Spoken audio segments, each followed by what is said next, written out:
एक समय की बात है। पहाड़ों के बीच बसे एक छोटे से गांव में हरीराम नाम का एक किसान रहता था।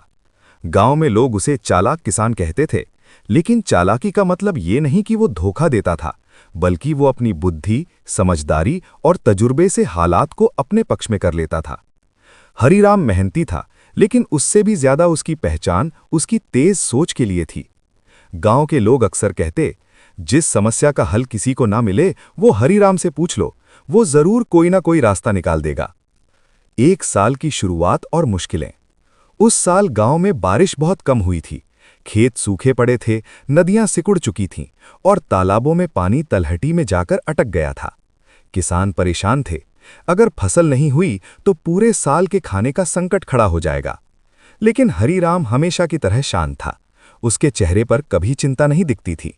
उसकी पत्नी रमा भी अक्सर उससे पूछती थी, अरे, सब गांव वाले इतने चिंतित हैं, लेकिन तुम हो कि हमेशा मुस्कुराते रहते हो, क्या तुम्हें चिंता नहीं होती?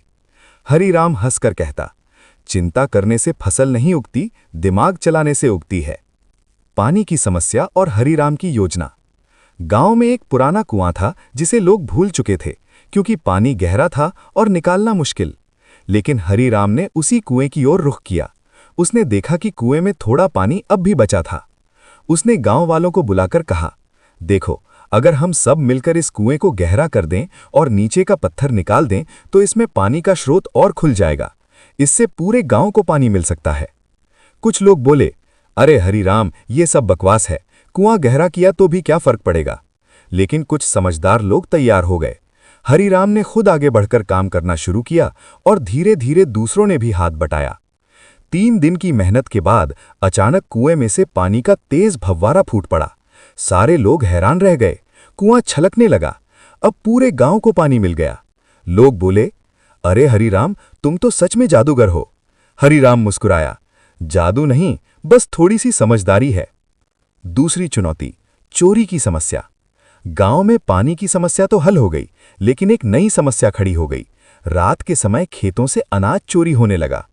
कई किसानों की बोरियां चोरी चली गईं। चोर इतना चालाक था कि पकड़ा ही नहीं जाता था। गांव वाले परेशान हो गए और हरीराम के पास आए। हरीराम, तुम ही बताओ क्या करें, चोर रात में आकर सब ले जाता है। हरीराम ने तुरंत कोई सलाह नहीं दी। वो रात को चुपचाप खेतों की ओर गया और जगह जगह ऐसी वस्तुएं छिपा दी जिनसे आवाज निकल सके। कुछ सूखे पत्तों की मोटी परत, 1-2 घुंघरू और कुछ छोटे मिट्टी के घड़े जिन्हें छूते ही खटपट होती थी। साथ ही उसने अपने खेत में कुछ खाली बोरियां रखीं ताकि चोर उन्हें देखकर आकर्षित हो जाए और उसी रास्ते से लौटे जहां हरीराम ने जाल बिछाया था। रात हुई, पूरा गांव सो गया, लेकिन हरीराम अपने घर की खिड़की से खेत की दिशा देखता रहा।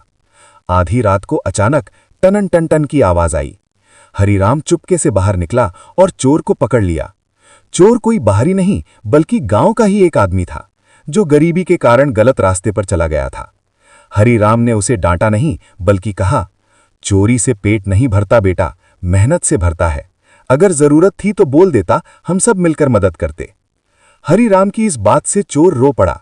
उसने सबके सामने माफी मांगी और सही रास्ता अपनाने का वादा किया। तीसरी चुनौती, लालची व्यापारी का खेल। गांव में एक व्यापारी आता था जो किसानों से अनाज बहुत कम दाम में खरीदता था। इस बार वो गांव वालों की मजबूरी का फायदा उठाना चाहता था। उसने घोषणा की, इस साल अनाज की कीमत बहुत कम है, मैं जितना दूं उतने में ही बेचना पड़ेगा। गांव वाले परेशान थे। उनके पास अनाज तो था, मगर कीमत बहुत कम मिल रही थी। हरीराम ने फिर सबको इकट्ठा किया और कहा, अगर हम सब अपनी फसल बेचने से इनकार कर दें तो व्यापारी मजबूर होगा। उसे हमारे अनाज की जरूरत है, वो ज्यादा दाम देगा। सभी को हरीराम की बात ठीक लगी। अगले दिन व्यापारी आया और बोला, अरे ओ किसानों, अनाज लेकर आओ। लेकिन कोई नहीं आया।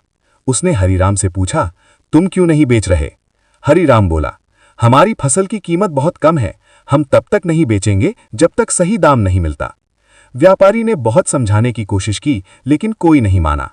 आखिरकार 3 दिन बाद व्यापारी को मजबूरन दाम बढ़ाने पड़े। किसानों को सही मूल्य मिला और वे खुश हो गए। गांव वाले बोले, हरीराम, तुम्हारे कारण ही आज हमारे घरों में खुशी है। हरीराम फिर हंसकर बोला, अरे, मैंने कुछ नहीं किया, बस अपनी अक्ल लगाई। अगर हम मिलकर काम करें तो कोई हमें धोखा नहीं दे सकता। अंत, हरीराम का सम्मान। गांव की पंचायत ने हरीराम का सम्मान किया। उसे गांव का मार्गदर्शक घोषित किया गया। लोग जब भी किसी समस्या में फंसते, सबसे पहले उसके पास जाते। फसल लहलहाने लगी, कुएं में पानी भरपूर था, चोरी बंद हो गई और व्यापारी भी अब सही दाम देता था। हरीराम की चालाकी ने गांव की किस्मत बदल दी, लेकिन वो हमेशा कहता था, चालाकी तभी अच्छी है जब वो किसी का बुरा न करे, बल्कि सबका भला करे। गांव वाले उसकी इस बात को दिल से मानते और अपने बच्चों को भी सिखाते कि बुद्धि, मेहनत और ईमानदारी, ये तीन चीजें मिल जाएं तो सबसे मुश्किल रास्ता भी आसान हो जाता है।